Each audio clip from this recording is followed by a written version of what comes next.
Professional doubles players rarely make service faults, despite playing in some extremely close, high-pressure matches. They also have to serve to the best players in the world at attacking the serve. If it's a bad serve, it's going to get killed. I've been watching high-level badminton for some time now, and I've really focused on watching what players do to serve so consistently when the margin for error is so small. Unlike most other shots in badminton, for the serve there isn't just one technique which is the best for everyone. Every professional player serves slightly differently, but there are some things though that in the serve that every professional does. One thing you notice if you watch pros serve is that they always have a very consistent and slightly unique way in how they set up. If you want your serve to be consistent and see the same results, the way you set up needs to be very repeatable. Professional players will set the shuttle so that it faces somewhere usually between 45 and 90 degrees. The majority of players too will have their dominant foot right next to the line, but you also see some players like Rian Ardianto and Rankareddy that have stood just behind this. One thing that all pros do, and is so important, is to address the serve with a lot of confidence. This comes from a great upright posture and not looking afraid. They're not thinking about serving in the net or what happens if it goes a bit high. Once they are set up, their eyes are looking at the top of the net or at their opponent, and at that point, they're just repeating what they've trained thousands of times in practice.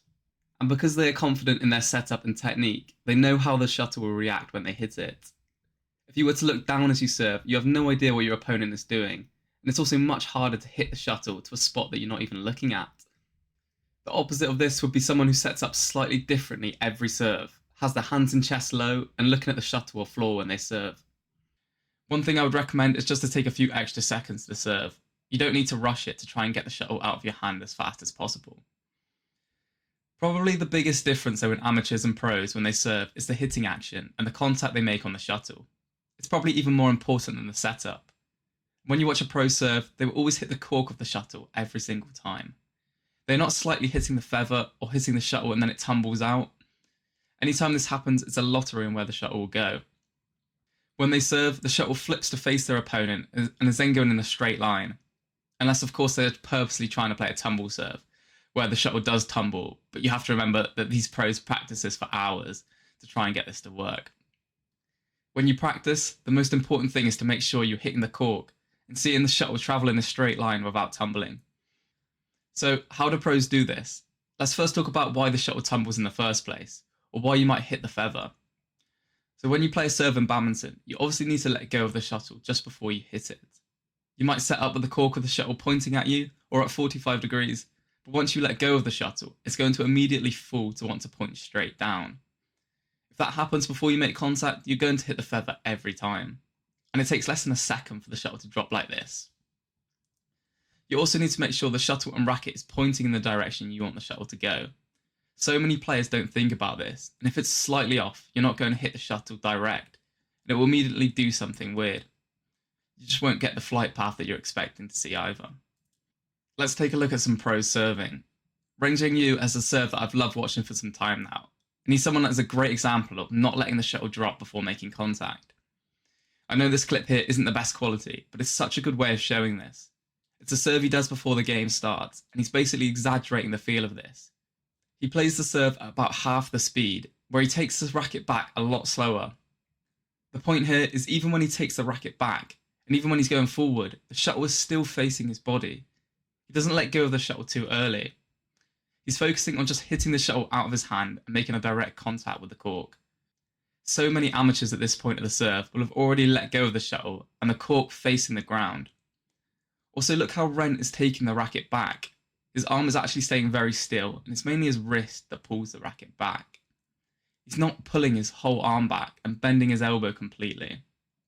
To then hit the shuttle, you see the wrist coming forward, and then he uses a bit more of his fingers and his arm in a forward motion to push the shuttle over the net. Focus on keeping the movement small and using more of your wrist and forearm to take the racket back, while also not letting go of the shuttle too early. Another thing you see across many different professional serves is that they don't hit the shuttle from a complete stationary position. Just before playing the serve, they will move their left arm and body forward and slightly up so that they push the shuttle while it's already moving in that direction. And what this does is just helps the shuttle go in that direction that it's already heading in. It encourages you to push the shuttle over the net rather than hitting it over, which can be inconsistent and make the shuttle jump on you and go over the net with either too much height or too much power. Professional players do this in different amounts, some a lot more than others. You can see this here from Fajr Alfian, who again has a brilliant men's doubles serve. Look at where the shuttle is where he's set up, ready to serve. You have to slow this down because it happens so fast. But now look at where the shuttle is when he makes contact. If we show that again, it's further forward and higher by quite a lot.